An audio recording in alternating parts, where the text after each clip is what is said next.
Selection of normal types, perhaps one of the most neglected types by players. So today, I aim to find out if I can beat a Pokemon Platinum hardcore nuzlocke using only normal types. The rules I'll be using for this challenge are first off the standard Nuzlocke rules where fainted Pokemon must be permanently boxed, only your first encounter in any given area can be caught, and all Pokemon must be given nicknames. Next up, we've got the hardcore editions where battle mode must be played on set and no items can be used in battle except for held items, and you can't overlevel the next gym leader's highest level Pokemon. And the following are the Pokemon I have access to. There are a few more in the game like Eevee, but it's not notable since it evolves into non-normal types. Additionally, Snorlax is so rare in the game that we might as well consider it unavailable. Anyway, I start off my journey the way I always do by naming myself Axel, and it's time to pick our first Pokemon. Now obviously none of our choices are normal types, but picking Kurtwig, our rival gets Chimchar, which turns into a fighting type, so at least he's got the upper hand. And after just a few tackles, we finish the only trainer battle we're going to have to fight without a normal type.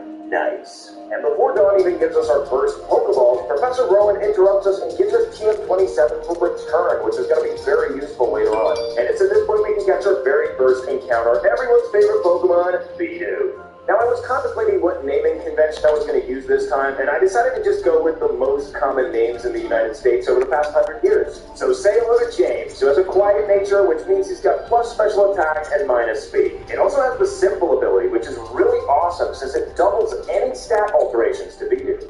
Next up, we find our next encounter, a Starly on Route 202. I capture her and name her Mary, and she turns out to also have a quiet nature, which is about the worst nature you can have on Starly. Next, we get to the big city, where we find this weird guy from the International Police who calls himself Looker. Like, what kind of person calls themselves a Looker? Seems kind of vain to me. I then go visit this house so I can pick up the Quick Claw, which is a pretty awesome early game item. And upon leaving Jubilife City, we run into Barry, who wants to have a Pokemon battle. And this is where I introduce the strategy that Bidoo's going to be using as long as he's on the team. See, anytime we use Defense Curl, instead of just getting one stage of defense, we actually get +2. However, while we were setting up, Starly just kept using Growl, so we're not doing that much damage. And as soon as Starly starts attacking, it gets a crit pretty much right away, which bypasses all our boosts. And even though we still have enough health to take down Starly, as Barry sends out Chimchar, it doesn't look good for Bidoof. And so I decided to switch out into Starly and go for a couple wing attacks, and luckily for me, Fortune swings over to my side on my second wing attack, and I get a crit and take him out. Later when we get to Orbor Gate, this Hydra gives us the HM for Rock Smash, which we can actually teach to Bidoof. I then go find Rourke in the mines, and ironically, he shows me exactly what I'm going to be doing to his Pokemon very soon. And while grinding through the level cap outside of Warburg City, Starly actually evolves at level 14, and we not only get Staravia, but the Intimidate ability to boot. And that's going to be very good to have this early game.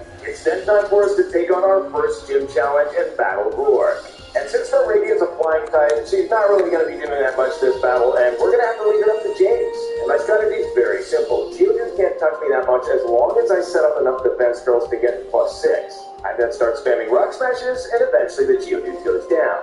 James levels up to 15, which is fine since you only have to start the battle at the level cap. And Rourke's next Pokemon is Onix, which I'm a bit afraid of since it has Screech, and I really don't want to have my defense lowered against Cranidos. However, luckily it never goes for it, and I take it down in 2 Rock Smashes, and then Cranidos comes in and just goes down to a few rollouts. And since James levels up to 15 during the battle, it means it's going to evolve into B-Barrel afterwards, which is a pretty awesome upgrade for the team. It's then time for one of the most infamous run killers in Pokemon Platinum, and time to face off against Mars.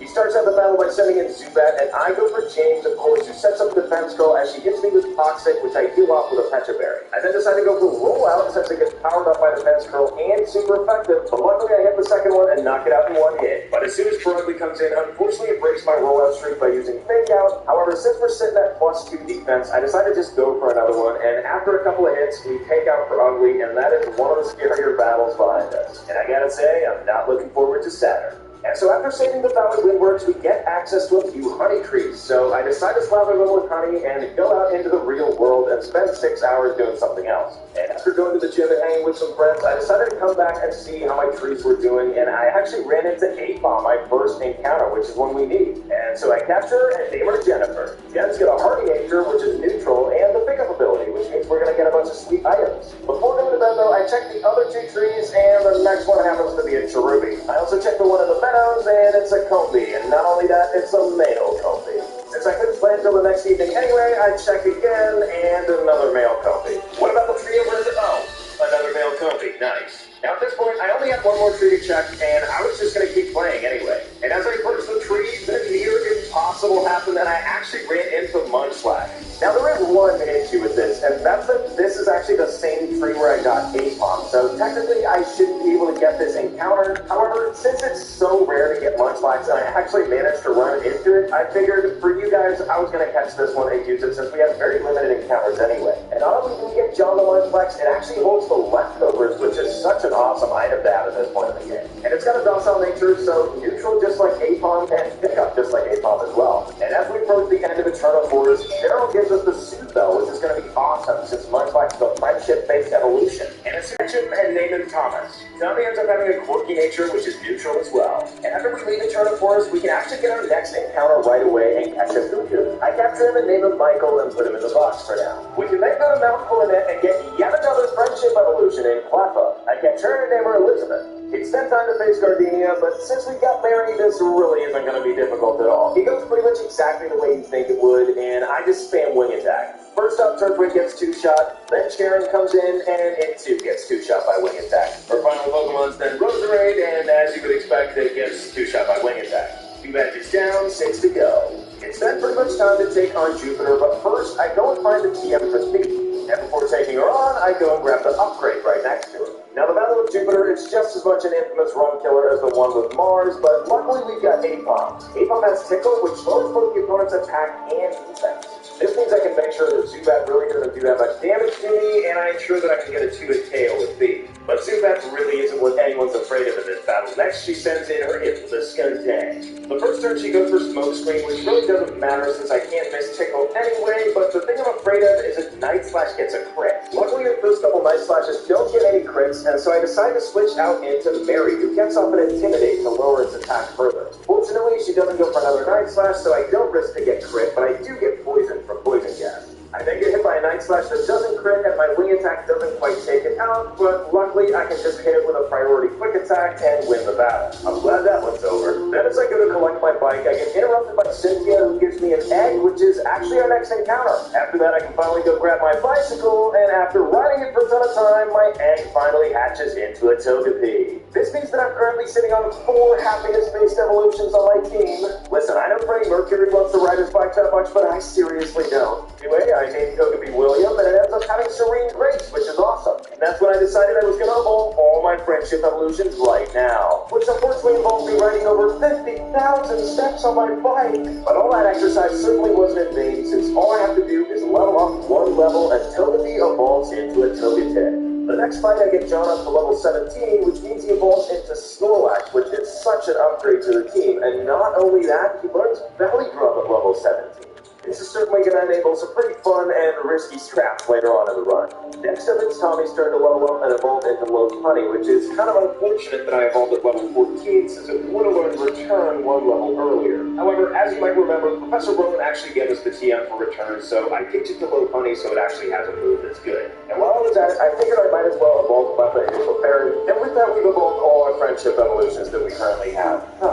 Moving on, we find the TM for Earthquake on our way to Hearthstone City, and while taking Lindsay for a walk, we also find Secret Power, so that's 2 moves that we can teach the Snorlax. I think I'll visit the contest hall where my mom tries to teach me everything about contests, like, Mom, I already know everything, I miss Unova. Oh, we must have a Pokemon battle to decide which will have Unova. So I decided to take on Fantina to see if I can gain the title of Miss Sinnoh as well. And to win this battle, I was ready to use a pretty risky strategy, involving Valley Drum right off the bat, as I was expecting a Will-O-Wisp. However, Dustle actually throws and goes for Future Sight, so I can just take it out with a lick the next turn. I'm now in a pretty good position to take on the rest of her team as +6, but she sends in Haunter, which has Confuse Ray, which really isn't good since we're +6. Luckily, I managed to get off an Amnesia, though, so Future Sight doesn't do anything at all. However, the next turn, I hit myself really hard in Confusion, and after lefty damage, I think I can take another one, so I go for Lick as I get put to sleep.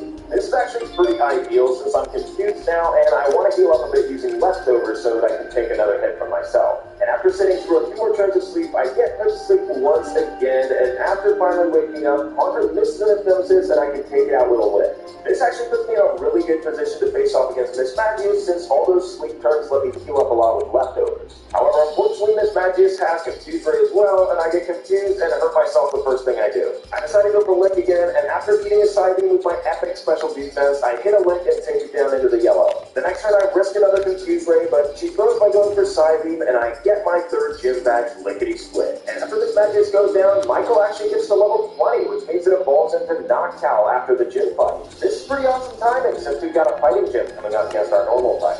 But before we can move on, we actually have to face Barry, which is a bit scary since he has Monferno now. And pretty much the only strategy I can use is to switch in William and go for Charm a couple times to lower his attack enough to where I can take a Flame Wheel and Mach Punch. I'm then pretty much free to go into John, who should be able to take a hit and then retaliate with an Earthquake. Outside of that, Barry's team was pretty much a breeze, and we can move on to Route 209, where we find our next encounter at Chansey. I capture her name of Barbara, but she's not the only encounter we can get. In fact, in Veilstone City, this guy gives us a Porygon. I obviously name it Paul, since the name Porygon comes from the word polygon. Paul's got a lovely nature and the awesome ability Download. I then go ahead and go shopping for some of the strongest elemental moves in the game. And while grinding, I let Paul hold the upgrade so that he evolves into Porygon 2, which is only possible because of the Universal Pokemon Randomizer, allowing for impossible evolutions in single player. It's then time to face the fighting type gym leader Melee, who could give us some trouble, but luckily we got Michael who can take out both Meditite and Machoke with one single Air Slash. Then she sends in a real threat Lucario, which paralyzes me with a Force Palm, but I put it to sleep with Hypnosis. I can then freely switch into William, who can go for 3 charms in a row so that Lucario's a -6 attack. And so at this point, I'm pretty much entirely safe. As long as Melee doesn't get a crit, I can switch into John and take me a couple Drain Punches, and after going for Earthquake a couple of times, that's the 4th badge in the bag. I honestly thought this was going to give us a lot more trouble than it did. Then on my way down to Pastoria City, I run into a Girafarig, which I catch and name Sarah. I also absolutely destroy some fishermen's careers by having Thunder on Porygon 2. I also realize I have access to Lickitung on Route 215, so I go back, catch one, and name him Charles. And before we can go challenge the Pastoria Gym, we have to have another battle with Barry. And even though he starts out with Staravia and goes for Double Team right away, I manage to hit a Thunder and get rid of it in one hit. I then go ahead and switch into William as he goes into Monferno, and I miss the fact that he goes for a Leer on the switch. And the next turn he gets a crit Flame Wheel, which I live on 2 HP, and fire off a Charm. I then obviously have to switch, so I go into Michael, who can take a few hits and take him out with a couple of Air Slashes. You know, this time Barry was kind of scary. After the fight, I decided to do some grinding outside Pastoria, and I ran into my next encounter, Chatot. I did level 34, which means she evolves into Staraptor and gets close combat, which is awesome. It's then time to take on the heavyweight champion, Wake, and I have a foolproof strategy for his Gyarados, and I'm going to go for Thunder. Did I say foolproof? Because I missed both of my Thunders, and I actually have to switch out into William. I go for a Charm, but I get taken down to a bit too low health, so I switch out into Michael. Now, unfortunately, Michael has what it takes with Hypnosis and Air Slash to take out the Gyarados without too much trouble, but sometimes in Nuzlocke, your plans just don't work out since you miss or get crit or something, and this time I'm glad it just worked out. However, Floatzel hits me down to 4 HP with an Aqua Jet as soon as it comes out, and I miss a Hypnosis. That's a lot of close calls in one battle. Luckily, though, he can't really do anything to John, so I switch it in, and after using Body Slam a few turns and Wake healing up to full using Hyper Potions, I finally take him down. Wake's last Pokemon is Quagsire, which is really more annoying than anything else. We trade status for a while, but in the end, he gets me down to so low HP that I have to switch into Lopunny and finish it off with a Quick Attack. Way more annoying battle than it should have been. After the fight, I talked to Wake and Barry, who seem to think there's something sus going on at the Safari Zone. Oh my Arceus, I just took a great dump in the Great Marsh. Talk about setting off a galactic bomb, am I right? The indecency as a gym leader, I demand this man be arrested at once. Sir, you've been sentenced to community service for public indecency. Only if you catch me, and I did catch him. Even though he said, quote, I could run all day, I feel like I lost half my weight. I can go back to Route 214 and tell the sign-ups about my bad food jokes, and not surprisingly, they run away. And as I reach Cynthia's Grandma in Celestic Town, I run into Cyrus, and we have a battle which ends up being pretty easy, but I fear what's to come. But now that I finally have access to Surf, I can go grab the TM for Thunderbolt. No more missing Thunders in my house. Then close by, I can go to the Fuego Ironworks and grab the TM for Flamethrower. Then in Canalave City, we have to fight Barry once again. And even though we have Staraptor, it's a really close call where we live on red HP and can take down Infernape with a fly. I'm glad there's only one more of these fights in the game. Finally, I can experience my love for boats and Sinnoh as well and go to Iron Island. Here I find the Shiny Stone, and in At this point, William is going to get super powered and turn into a Togekiss. And since we've got Serene Grace, this thing is an absolute monster with Air Slash. But not only that, we can teach you the Flamethrower TM and Forest here from the Mover Learner, so we got a very diverse and good move set. And before taking on Byron, I decided to get Togekiss the Fist Plate. And I don't even know what to call this battle. A bloodbath? A massacre? Who knows? Togekiss just takes out all of Byron's Pokemon in one hit with Fist Plate boosted Aura Spheres. Easy clap, boys. It's then time for us to advance in the Team Galactic plot, and well, Saturn gets absolutely destroyed by Willie. Johnny takes care of Mars, and then it's time to make our way through the snow to Snow Point City.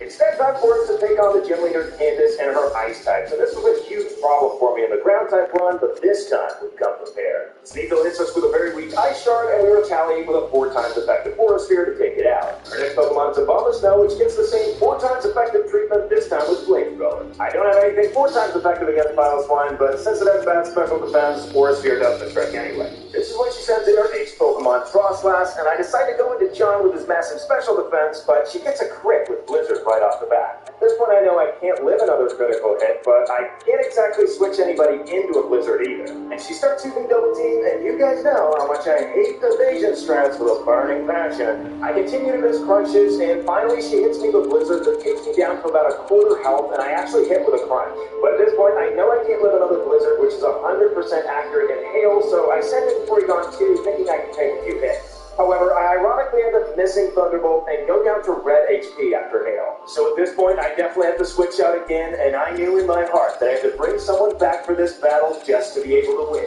And even though Jimmy takes a ton of damage from both Blizzard and Psychic, I managed to set up +4 special defense with Amnesia, which means that I can go for Yawn the next turn. But even James gets down to really low HP, and I have to switch out again on the turn the Frostlass is going to go to sleep. But since it's using Psychic, I know it doesn't have any Blizzards left, so I switch into William, and I'm just going to have to hope and pray that Flamethrower hits its target. Luckily for me, though, Willie hits the second one, and we get the 7th gym badge. And now they have access to Rock Climb, we can finally go and get Ice Beam for Paul. And speaking of upgrades for Paul, we can also find the Dubious Disc while we're going through the Galactic headquarters. This means that after the next battle, Paul ends up evolving into Porygon Z, and an awesome additional powerhouse for the team. And while going through Team Galactic's headquarters, I meet up with Looker for a big rally. One of you here is trying to ruin the reputation of my great organization by dropping a backlog. So I've decided I'm going to destroy the whole universe. Thank you.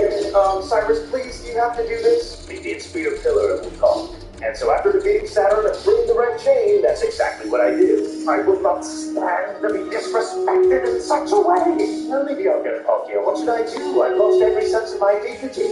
Yeah, bro, you just gotta go with the flow, man. Time heals all wounds. Yeah, you know how it is, dog. You just gotta give yourself some space. Unfortunately for Cyrus, though, his plan to destroy the universe gets cut short by Giratina pulling him to the Distortion World. And honestly, I don't think anybody likes going through the Distortion World in this game. It's just so tedious, but at least it's got this cool waterfall part. But it's finally time for us to take on one of the most difficult fights in this game. And since he leads off with Houndoom, I decide to lead with Mary, who has close combat. However, he burns me with Will-O-Wisp, so I don't take him out, and then next turn he goes for a Dark Pulse, which I didn't think would do that much damage. And so after taking him out with close combat, unfortunately the burn means that Mary goes down, and we get our first death. You served us well, soldier. Next up is Weavile, and I figure since Togekiss is really tanky, we can take it out, but we actually barely live an Ice Punch and retaliate with an Aura Sphere. His next Pokemon is Gyarados, and luckily we have a really good answer for this in Porygon Z. Now, unfortunately, we don't get the special attack boost from download since Gyarados has pretty good special defense, but at least we can one-shot it with a Thunderbolt.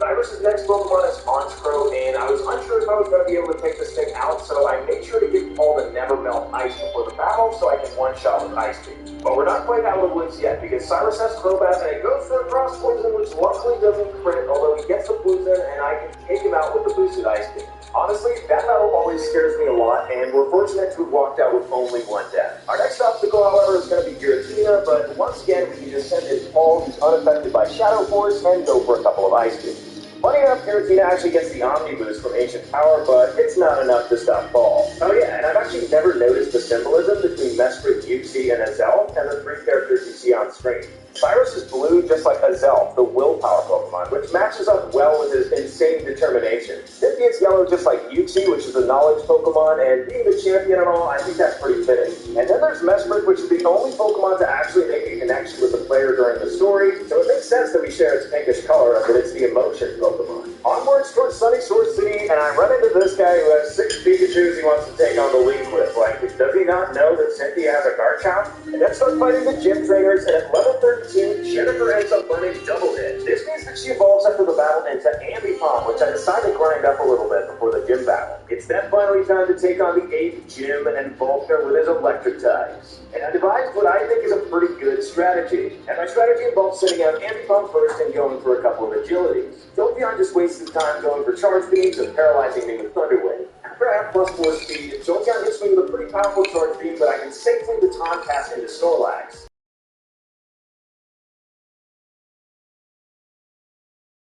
Which I heal off with my Cherry Berry. From this point on, I outspeed every single one of both Pokemon and take them out with plus 6 Earthquakes. Feels good.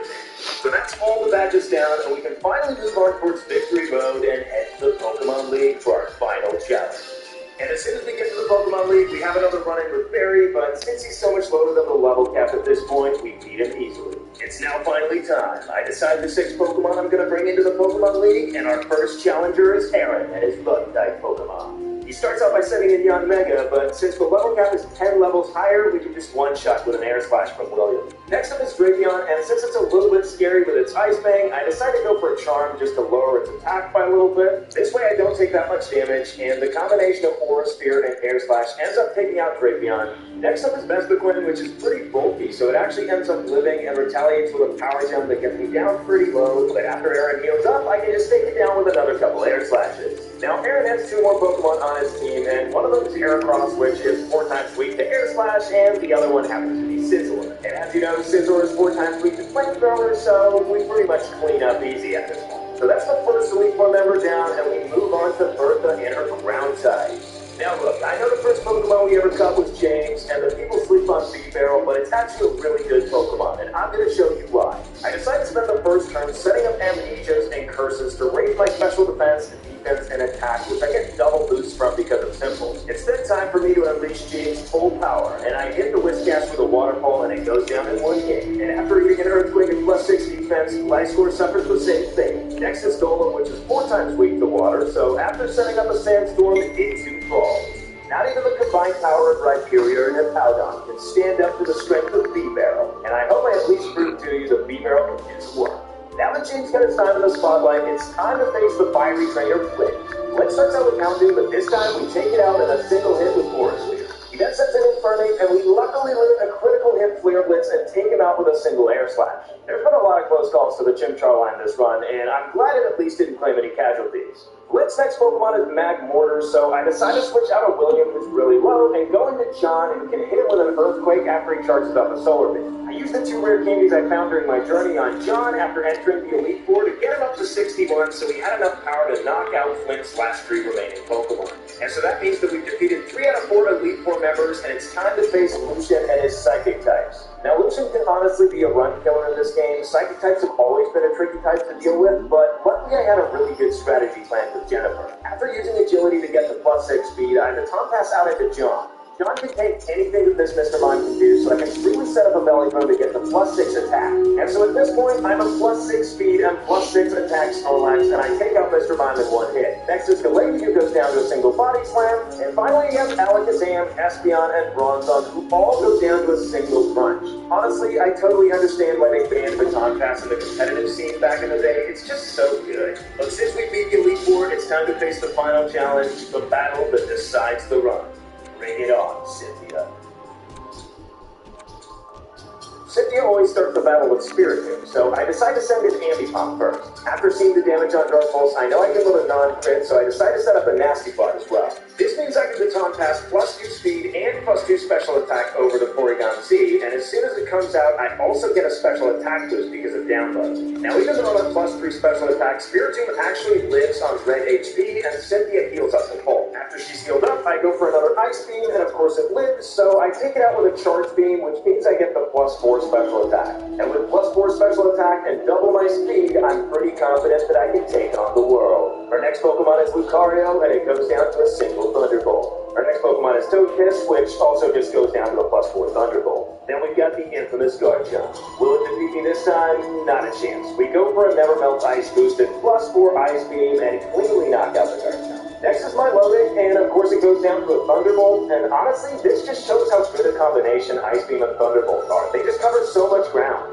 And after taking down Roserade with Ice Beam, we defeat Cynthia, and with that, the Pokemon Platinum Hardcore Nuzlocke using only normal types. Now, what did we learn this challenge? Well, the Baton Pass is super overpowered. But you know what? We also learned that D-Barrel can be a force to be reckoned with, and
Nice work.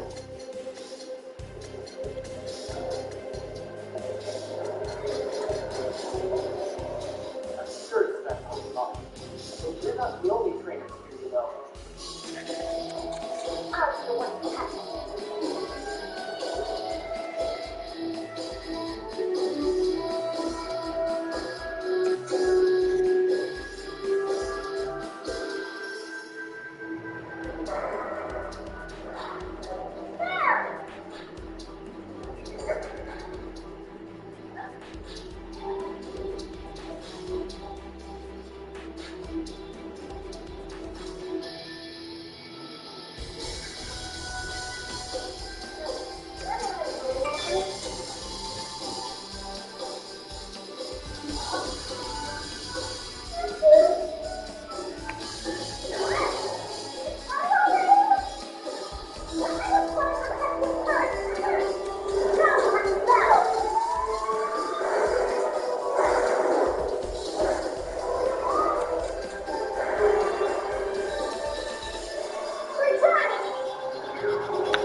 both become my Pokemon.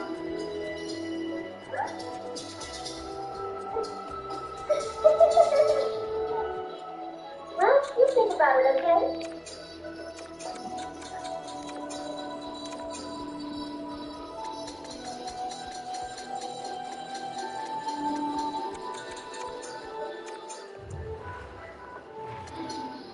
I tried to catch Mason, but somebody beat me to it. I'm sorry, I couldn't finish the Pokédex. Perhaps not. But you did well. Just look at your Pokemon. The bonds you share is marvelous, and you found so many. With all the data you've gathered, you've really been helping my studies.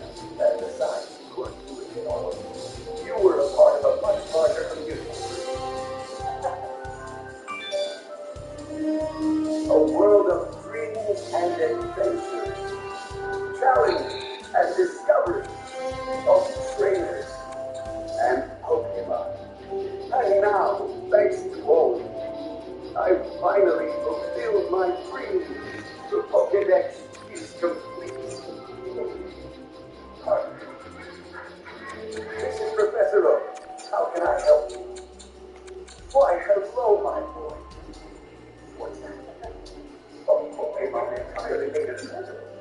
What a discovery. Okay, talk to you again.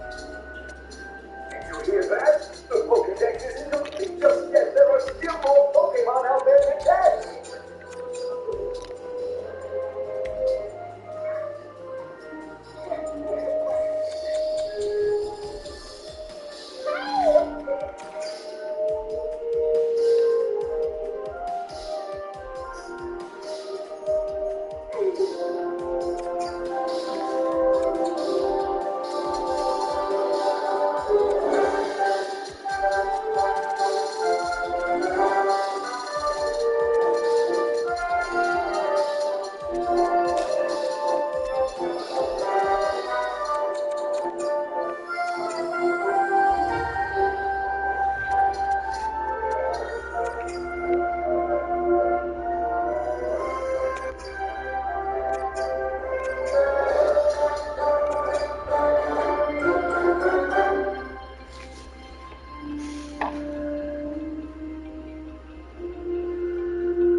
Climate change, natural disasters, and locusts. Here are the top 10 terrifying 2022 predictions that change everything. Starting off this list in our number 10 spot, we have climate change. I know some of you don't want to hear about this one, but it is always on the list of predictions for years to come, and we're just starting off with it and getting it out of the way. It can make our lives significantly easier, or it can make our lives significantly harder, so it really is something that is important to note. 2021 saw both heat and cold records broken, and it saw its fair share of natural disasters, floods, and fires. It is predicted that 2022, unfortunately, won't be much different, sadly, which is not what we had hoped for. There aren't necessarily any exact predictions surrounding the climate. It's just the idea that we will continue to see some of the most extreme weather we have ever seen. In our number 9 spot today, we have the climate war. Speaking of the whole climate change thing, this is a prediction for 2022 that comes from Nostradamus. There will be a couple more of his predictions on this list today, so if you don't know, Nostradamus was a man who lived in the 1500s, and he was an astrologer, poet, and what is called a seer, as he published a book of quatrain poems that are said to predict future events. And some of these predictions have actually come true. One of his predictions he has for 2022 is, quote, under the opposite battle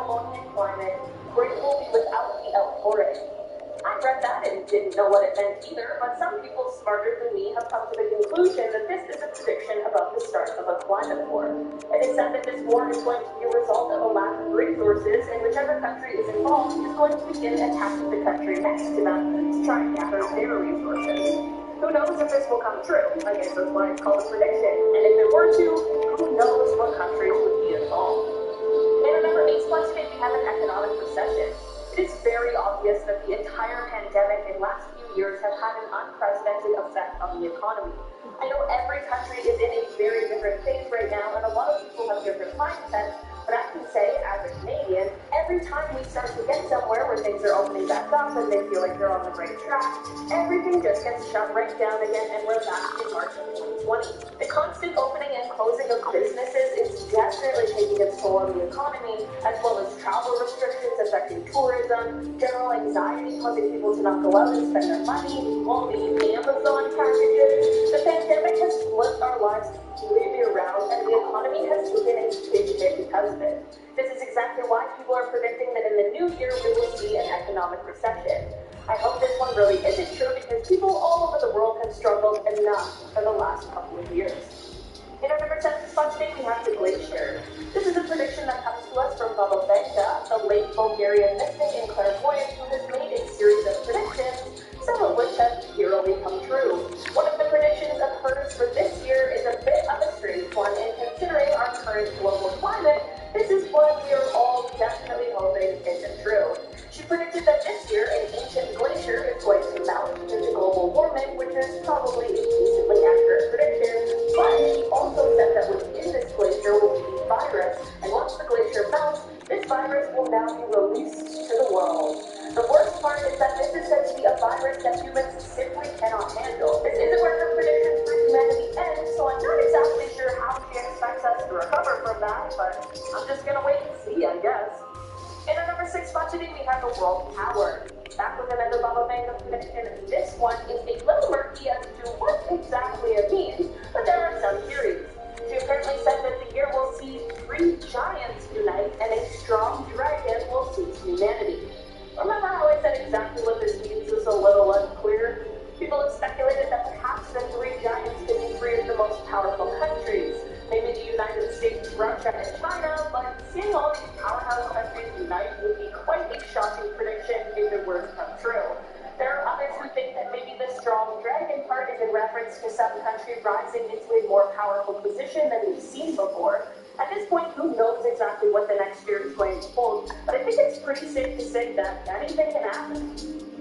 In our number 5 spot today, we have a conflict. Nostradamus was busy when it came to predicting things for 2022, so here's another one of his best guesses. He wrote, quote, "A blood and hunger greater calamity, 7 times oppressed to the marine beach, monarch of hunger, place taken captivity." Yeah, again, another one I simply did not understand, but it is apparently basically saying that his prediction is that 2022 will see an increase in world hunger due to the increase in armed conflict. That's like a double whammy of terrible. As a result of this uptick in hunger, there will also be more movement in terms of population. I'm talking about more people immigrating to other countries in order to escape these terrible conditions. He doesn't seem to mention anything in the prediction of which countries he thinks will be affected or where those fleeing will make their new home, but that would be pretty freaky if he somehow had the ability to meet all of those specifics. For now, we can definitely take this slightly vague prediction and just hope it doesn't come true. In our number 4 spot today, we have locusts. This Baba Vanga prediction might actually be pretty accurate because it's something that has been seen in the past and something that has been quite a relevant issue in the last few years, especially in 2020. Baba Vanga has predicted an apocalypse-style scene in India where she believes swarms of locusts will be next year. Like I mentioned before, in 2020, India was dealing with the worst swarms of locusts that were seen in decades, so it's entirely possible that 2022 might be an absolute nightmare for them as well. There are plenty of reasons why this poses a major problem, but one of the main ones is that those bugs can absolutely devour food and they reproduce fast. Lots of quick, hungry bugs is a really huge dilemma for farmers everywhere, and a couple of years ago this issue was really impacting crops. Hopefully next year won't see these same issues come back. Like I said before, people have dealt with enough in the last few years. In our number 3 spot today, we have catastrophes. This one kind of goes hand in hand with number 10 on this list that we started off with, climate change, but this one is just getting a little more specific, and it's actually about natural disasters, more specifically earthquakes and tsunamis. Another Bottlenecker prediction, she was able to predict the 2004 tsunami, so this 2022 prediction is made all the more eerie. She claims that in 2022 we will see an increase in multiple different kinds of catastrophes, but especially earthquakes and tsunamis. She then went on to explain more about who she believes will be hit the hardest and which places will be impacted the most by the severe weather. She said that several Asian countries, as well as Australia, will be seeing intense bouts of flooding. But Nostradamus also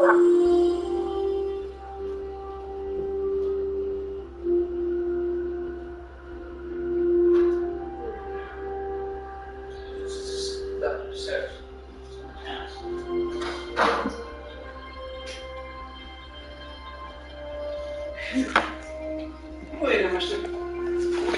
How much of this sushi? Japanese food? had a prediction for 2022 regarding this, except for his, he predicts that Japan is going to be seeing an earthquake that is going to appear in the middle of the day. Part of this is a good thing because the timing of it will potentially minimize the human loss, but he does make it clear that he believes the material loss will be great.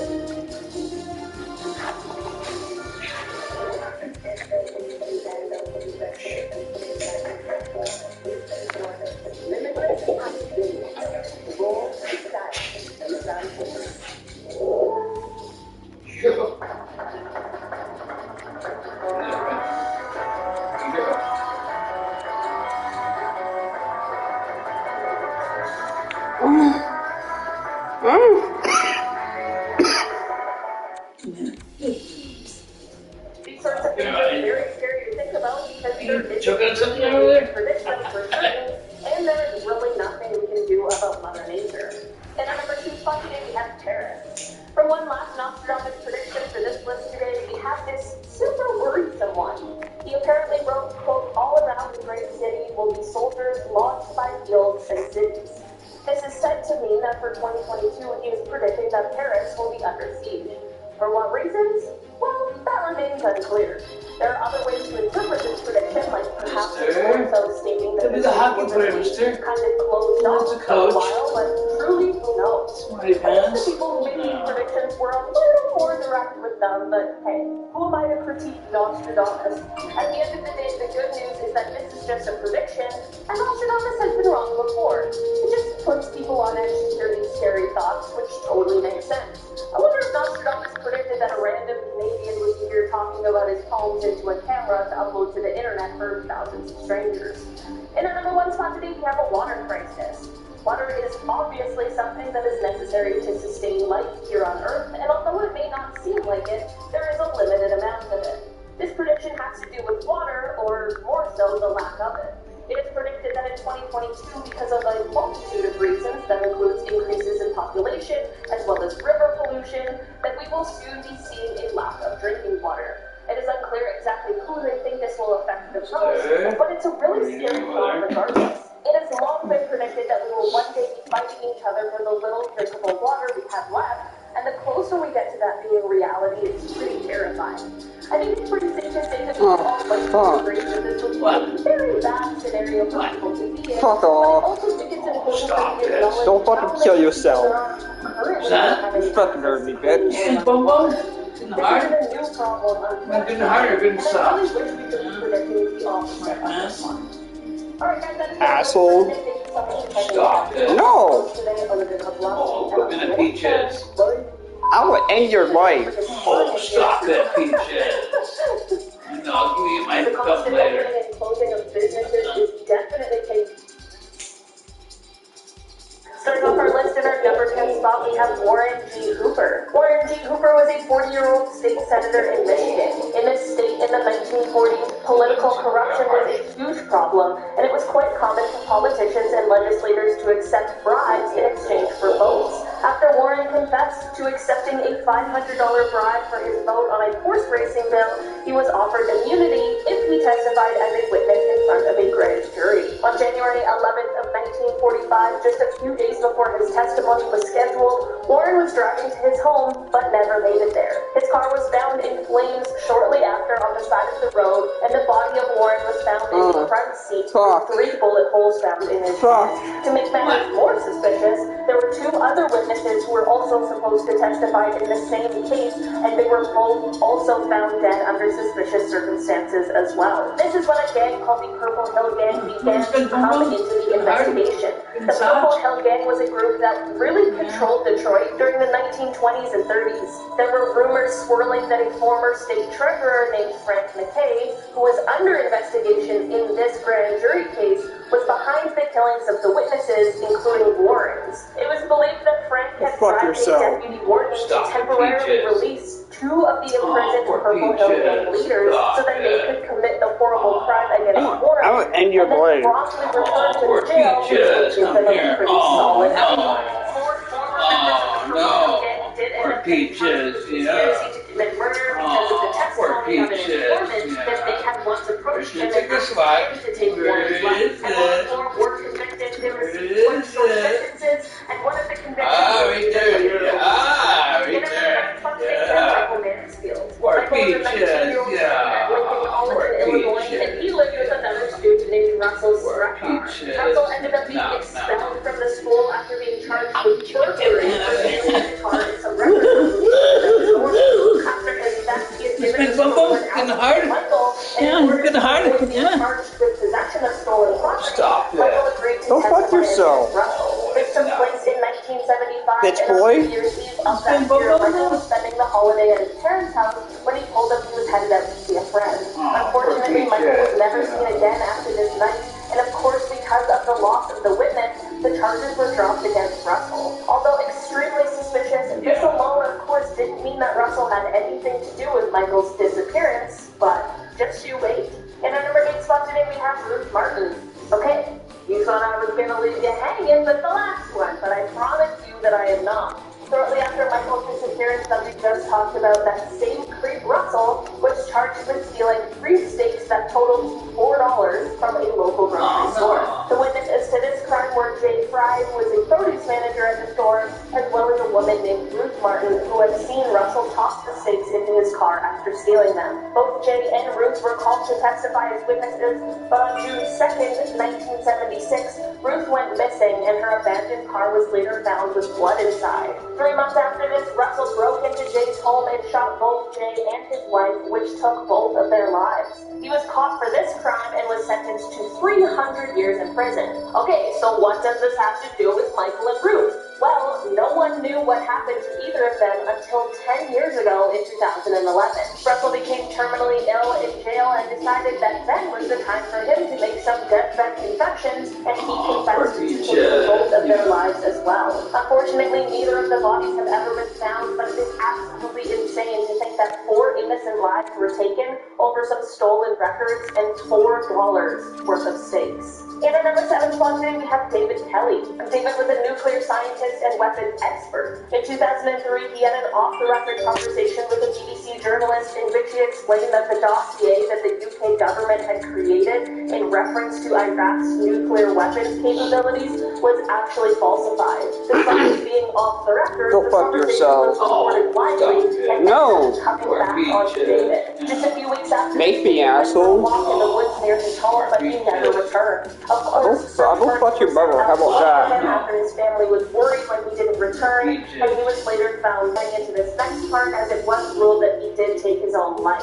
It is said that David had taken coproximol, which is a painkiller, and that he had also severed his ulnar artery in his left wrist with a pruning knife that he had since he was young. This is obviously horrific, but not necessarily the most suspicious thing, but here's where things get weird. Firstly, those who spoke to David that day explained that he seemed to be tired, but was in good spirits, and despite being in a bit of trouble, he received a lot of support for his honesty. The weirdest thing is that neither the blister pack for the painkiller or the knife had his fingerprints on them. There were no fingerprints on them, which would suggest that the items had been wiped clean, which certainly would be very bizarre. Despite it officially being declared personally inflicted, Many people believe that foul play was much more likely. In our number 6 spot today, we have Mauro de Moro. Moro was an Italian investigative journalist, and it is said that his profession is most likely what led to his disappearance. On the evening of September 16th, 1970, he was coming back home from work, but never actually returned. Before his disappearance, he apparently was convinced that he had the story of a lifetime, and he had even told his co-workers that he had a story that was going to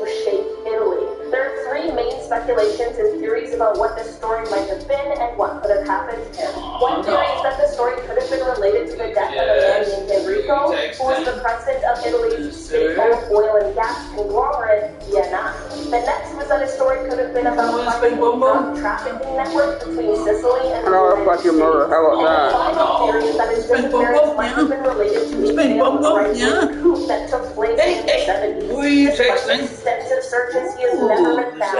And in fact, Should I look at your phone? detectives who started the case Maybe. both had their lives Yo. taken by the mafia. Spring bum bum, yeah. Spring bum bum. Hey, hey, hey, hey, hey. That's you. Journalistic term for when the mafia takes the life of someone in such a way my that thumb their now? body will never be found. I'm Whatever in a story finger. he was working on, we'll likely never know. And it's such a tragedy that his job he Give was me so that. passionate Give about me that. what most likely led to his disappearance. Give me my dick about that. Henry Baltimore Jr. In 1973, Henry was a 21-year-old honors student at the University of Michigan who had a very promising future ahead of him. In March of that year, Henry was unfortunately attacked inside of his apartment. 2 men broke in and tied him to the bed before stealing both money and material items. Henry was reluctant to report this incident to the police, but did end up doing so. After this, a suspect named Roy Davis was arrested and charged with armed robbery, and Henry was scheduled to testify at his hearing, but never showed up. 2 days after the hearing, Henry did resurface and asked the prosecutors to drop the charges because he was really frightened, but they refused and Henry was rescheduled to testify. 2 days before this rescheduled hearing, Henry ended up disappearing very suspiciously. Originally, people believed that he may have gone into hiding considering how vocal he was about being frightened, but that belief quickly went away and people began to suspect something a lot more sinister was at play. Henry's family especially knew something was wrong because there was no way he would disappear without telling at least one of them. Without Henry and his testimony, Roy ended up taking a plea deal and only was sentenced to 6 weeks. Roy was of course considered a person of interest in Henry's disappearance, and a neighbor of Henry's even said that they saw Roy and another man knocking on Henry's door Go fuck the day that he yourself. disappeared. But Roy's mother offered her son an alibi, so Roy has never been formally charged for the disappearance. The 2 theories of what happened to Henry are either that someone abducted and took the life of him to prevent him from testifying, or Henry left Michigan, changed his identity, and assumed a different name. You would have hoped if it was the latter, he would have at least told one member of his family. His case remains open almost 50 years later, and who knows? Leo Vegas is burning hot and so are the 9 masts of fire. You'll love it when they land. As Leo Asshole. Vegas takes the Oh, scene. no. If someone out there Fuck who's watching you. this video knows something about this case, please